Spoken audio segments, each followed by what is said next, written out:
ꯃꯃꯨꯡꯇꯗ image ꯄꯥꯎꯗꯝꯕꯨ ꯌꯦꯡ ꯇꯥꯕꯤꯔꯤꯕ ꯈꯨꯗꯤꯡꯃꯛꯄꯨ ꯏꯀꯥꯏꯈꯨꯝꯅꯕ ꯎꯠꯆꯔꯤ ꯉꯁꯤ ꯑꯩꯈꯣꯏꯅ ꯂꯥꯛꯆꯔꯤꯕ ꯑꯁꯤ ꯈꯥ ꯃꯅꯤꯄꯨꯔ ꯀꯣꯂꯦꯖꯇ ꯍꯥꯡꯗꯣꯛꯇꯨꯅ ꯂꯩꯔꯤꯕ department of Vocational Studies and Skill Development KMC की मकादा कोई हांगदोक्तुना थम्बिबा Vivok Tourism and Hospitality Management Vivok Food Processing and Engineering unit का कोई उन्नजबा लाक्चबनी असिगुमलबा KMC असिदा हांगदोक्तुना लेरिबा Vivok की मकादा लेरिबा ट्रेड अनिसिदगी कोई इकुई कुई द्रिंगै ममांग असिदा कोई प्लेसमेंट फंगदुना जापान दा कोई महैरोय अमसु हौजे हौजिक कोई मा थबक फंगदुना लेरे दुगा मखाताना अतोपा कोई महैरोय नुपी अमसु सात्री अमसु कॉलेज असिदगी हौजे हौजिक जापान दा लागिबा तांग 34 असिदा कोई चटनबगीदमक्ता प्लेसमेंट दा मा थबक फंगदुना लेरे अदो हारिबा महैरोय दु कोई उन्नमिनबा मापु खंगिनबा माना स्ट्रगल तौकिबा कॉलेज असिना पीरिबा फैसिलिटीज खुदोंग चाबा मयाम अदो खंगिनबगी तंजा दो लौमिनसे अगी मिंग captain Sumoji Singh HOD department of vocational studies and skill development दा आई लेजरी अखोई 2014 दगी अगी कलिक ना अखोई पंबीरिबा ओजानि सिंतागा याम कन्ना होनजरी अदुगा इसामक कच्चिम खाले काइदगी कॉलेज दा लेबा सही तारामु फाजिला तसेंना तारामु सरी कोई इन्वेस्टिवी को सिगमा बता बिबिदुना कोई ओजासिंग छात्रसिंग डिपार्टमेंट को कोई भी मसखंग ननिंगाय मिसिंग दा करि कानबा पि हाबे मतम बिबि वसी दम थागत चोरी अहान मक्तदा एगी मीडिया वाइकम निचिंता देवी कवी otherwise department of vocational studies and development दा टूरिज्म हॉस्पिटैलिटी की असिस्टेंट प्रोफेसर इन लेजरी अदर तसेंना कोई मसिदे कोई अगांगसिंगी एनी दायित्व खुदिमक्से कोई ओजा ऐसोदी सीनियर ना हाबिबगुमना एक अचौबा अगांगसिंगी दायित्व खुदिमक्से ओजा कोइना दायित्व पुमिनारी हाइना हाइजेनी थैंक यू अहानबा मक्तदा लाक्पिरिबा इमेज टीवी की team अमदी येंबिरिबा image TV कच्चिंगबु Taram नोकचबगा लोइनेना इकाय खुमबोचरी अइगी Ming खेत्रिमयुम निबिया देवी अइ कच्चिंग मोयांथेम लेकाइदगिनी कच्चिंग मोयांथेम लेकाइ समाइन थोपरि अदुगा अइबु पोक्पा बाबागी ममिंगना खेत्रिमयुम मोहल सिंह अदुगा इमागी ममिंगना खेत्रिमयुम आंगांगचा अखोइ चिंगनाव से अहुमनी अइना लास्ट ओये अदुगा अइगी क्वालिफिकेशन सिना ऐसे मफम असिदा कॉलेज असिदा bachelor of vocational tourism and hospitality management से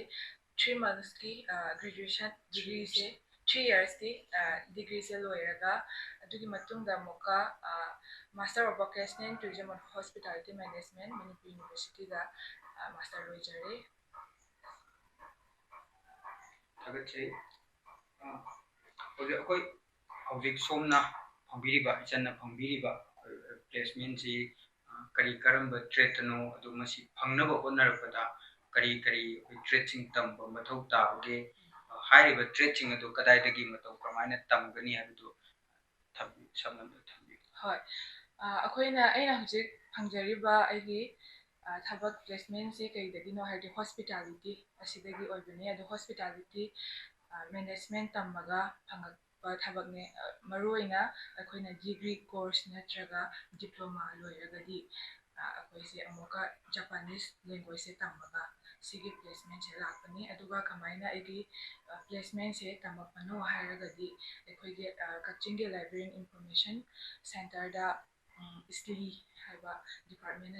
सेलगा मेंबरदा खोइ तवरगा खोइसे अवेयरनेस प्रोग्राम अमा पांथोए अदु लोइरगा अखोइगे खामनपुर कॉलेज अखोइगे डिपार्टमेंट असिदा अखोइगे खामनपुर कॉलेज अमदी NSDCI मसिना खुसमनरगा स्क्रीनिंग प्रोग्राम इंटरव्यू ऑनलाइन अमा पांथोए अदुगी सिलेक्शन तवरगा अखोइसे ग्रेटर नोएडा NSDCI दा 9 months की जापानीज लैंग्वेज ट्रेनिंग से लोइरगा अदुगी मतुंगदा अमुका इंटरव्यू मथंग पिरगा कनो ओइरपने प्लेसमेंट से फंगपने दा होजे ओके जापानीज लैंग्वेज तंबगी मतांचा जापानीज लैंग्वेज ये होजे होजे कोई मणिपुर की करंब मफम नत्रगा इंडिया वर्गा करंब मफम दा तंबगी खुदोंग चाबसी लेबगी को एनी मी मना कोई जापानीज लैंग्वेज तंबगी खुदोंग चाबा लेब्रा होय जापानीज लैंग्वेज तंगे हाबसे अखोइ इंडिया की ओइनदी अहानबदा अखोइगे ख्वाइदगी चावबा हारगदी ग्रेटर नोएडा NSDCI से ओरे अदुबो होजिकती यामना खुदोंग चाबा मा हारगदी मणिपुर यूनिवर्सिटी दा मोका अखोइगे कोर्स से लेख्रे ट्रेनिंग से असी मासे तंगे हाइ तारगदी ꯑꯩꯈꯣꯏꯒꯤ ꯒ꯭ꯔꯦꯖꯨꯑꯦꯁꯟꯗ ꯍꯣꯁꯄꯤꯇꯥꯂꯤꯇꯤ ꯃꯦꯅꯦꯖꯃꯦꯟ ꯂꯥꯏꯟ ꯁꯣꯝꯗ ꯂꯥꯛꯄ ꯃꯤꯅ ꯇꯝꯒꯗꯕꯅꯦ ꯑꯗꯨꯅ ꯈꯨꯗꯣꯡꯆꯥꯕꯁꯦ ꯂꯧꯕ ꯌꯥꯏ ꯁꯨꯃꯥꯏꯅ ꯊꯝꯖꯒꯦ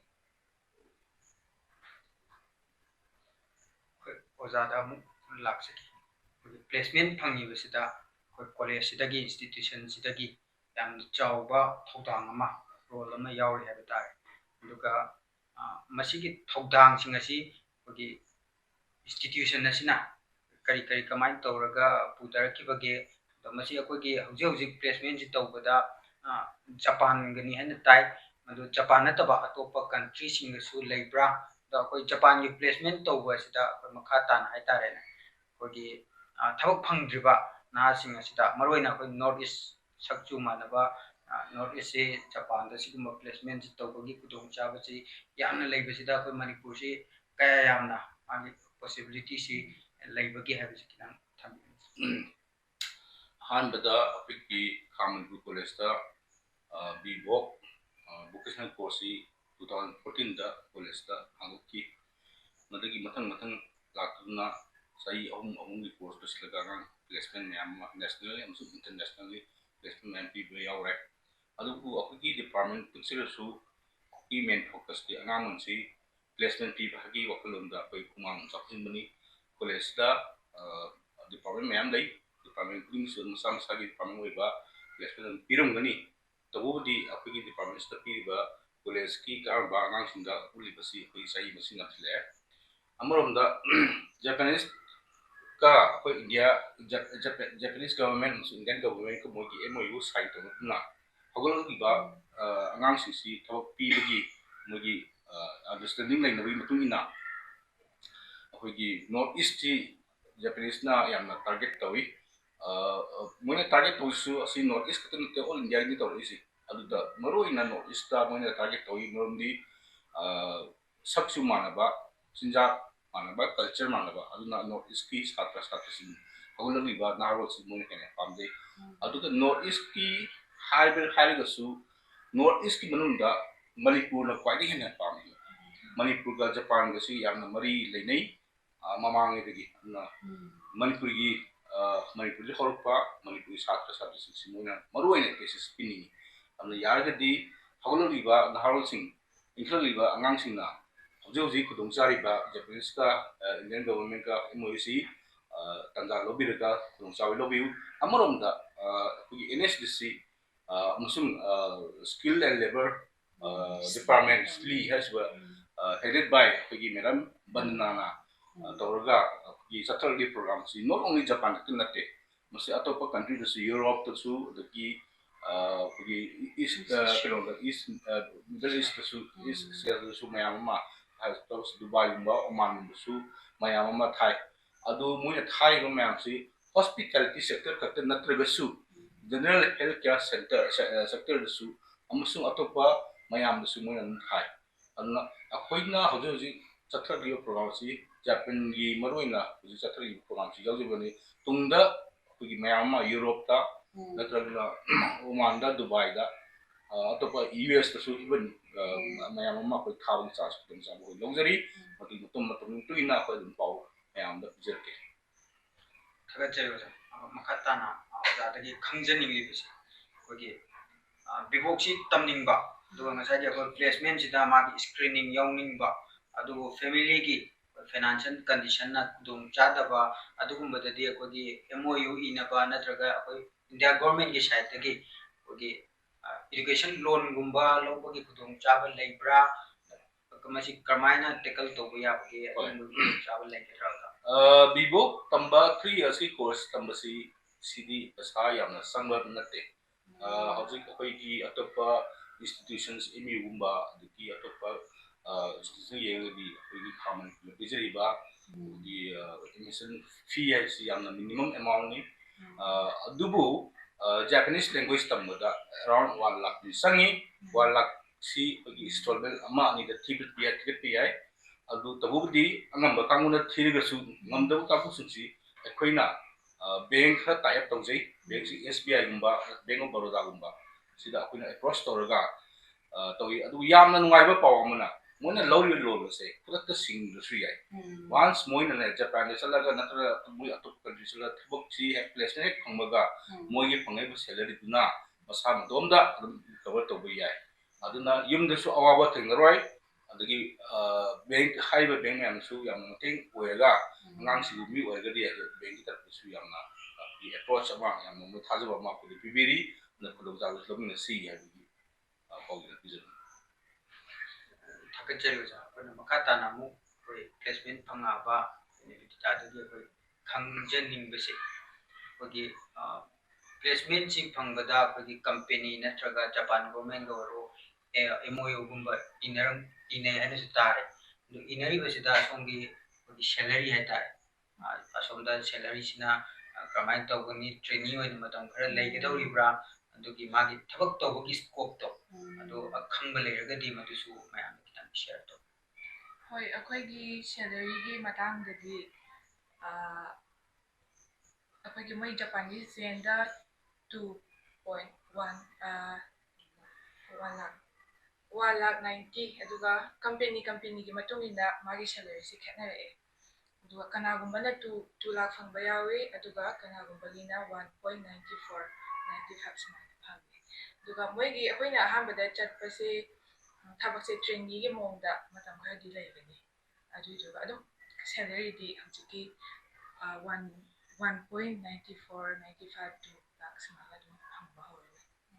aduga magi paisa se kamaina tawi haraganda makoigi laibagi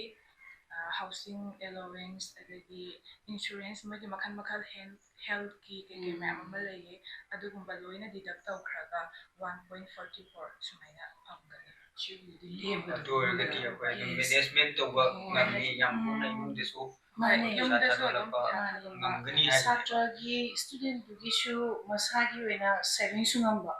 mayom dasu magi family gi kind of finance to support to bongambado madugumba chow amdi mathing phange duna mokhi pi basida koina haiwe masida ina supplement ama haini wa haitari angang sisina japanese te sapam matamda moi japanese singi ngai ni poche si yam tangi haiko kashu amna poche yamna tangbagi changde nate adubu mi tu gi seasonally ba पोतुई मखयाम पोलेको अदुना कोई अगांगसिंग ममांग चंगिबा कोई अगांग पिमसा अमसु student अमसु माइ ममांग चंग्रे ममांगी थारा मोइ चंगिबागा मोइसु मेगुंगा around 60 70 चांगदा every month की मोइ थादोक पंगमेबा सिगुंबा अचोबा opportunity यंगो एखोई India मनुंगा 12 hours 13 hours 14 hours shura phawda lising tara phawga changa phawga kun phawga se wabane ba koi manipur da ngasi pung tara shura su satra amana moi je head fresher ni aiba kanda lising tara bi ya de lising tara kumba lising tara kumba negotiator do however adu moi the fresher ina changa ga shu in japan da kai do ye have matam da moi gi just basic pay de mata da moi allowance me am ha paga madu ki poching piwa matam da mai kakhraga su my remaining the yam huge amount ebalina masagi saving shungami plus masagi imung the shoe thato ke haraga su achoba 60 70 the achoba coverage ngameba yam chawo opportunity ni haina ekoi uja sini side gi satra sing mase lohoni ni haiba se id mase haini gi ko musu ma pa mase ringsin orga ma jo placement phange Yes. 19 sita sakado Oh yes. do chalamdai sita magi visa natroga ko passport Okay. sigum basida kari problem si komna dum phangbra natroga kamai tawi sigi matang sita su mayam da kitang tham Hoy. Hoy mana han haishiru ko aduga makhata bari supplement sigi visa gi magi process si kaino haidi company na loina tawkhrani aduna visa gi damakta di yam kanna waba oide visa phangdikanda COE haiba ama akoigi interview se select tawraba matungda COE haida certificate of of eligibility haiba ko sigi jingai bagi tha khara change adu 3 months kanagumana 5 changba yawi 5 helakba yawi company gi makha pole adu aigi di laiba phaba haiga 3 months kumba khak change adu COE phangba loiraga visa gi damakta 1 month kumba change 1 month se visa apply tawraga mo phang base adu 1 month kumba change adu loiraga company na loina mak tawkhre yamna nuari badi visa processing passport pi hoi sai sana angdong thong yam kanare visa processing amasung yam nungai di ma hojik Ifal du Delhi ngana pagi besit aduna masai on coast ni adubu yam nungai di Delhi to Tokyo Japan du pagi pe ticket si Indian government dari NSDC National Skill Development Corporation moile putupa tickets moile free putupa ni from Delhi to Tokyo pagi ki paisa si ticket naman si government of India na putupa adubu mo ting pa wait time to miraga everything sir na everyone visa wero khali be ni students sinse every student sinse mo khali be kudi mo sinse koina high white di mo visa wagera ticket wagera koina am to waro hairiba NSDC ga sir na habi ki bodo National Skill Development Corporation International gi Delhi da lay basika kanaga mo khali ba Japan company am le ko company maming jake lay Fukushima Otori am lay kremo gi khanba hariba company sinduga hariba NSDC duga mo khoi yanaraga mo agang sigi khalaba selection interview da pass aw matunda mo gi ki tharakani mo ngai gi haiki bagumna mo khoi COE certificate of eligibility koi Japan gi ministry dai tharakani ba hana magi harib XYZ student ase mo gi hariba mo gi country sa thabok to bosang ko yare habase company duga mo gi ministry duga ya chela kani India government NSDC da to la matung da gidi mo kai dore ha kada visa su mo gi oza sing sai haiki bo Japanese language ki headquarter oi lebiba Delhi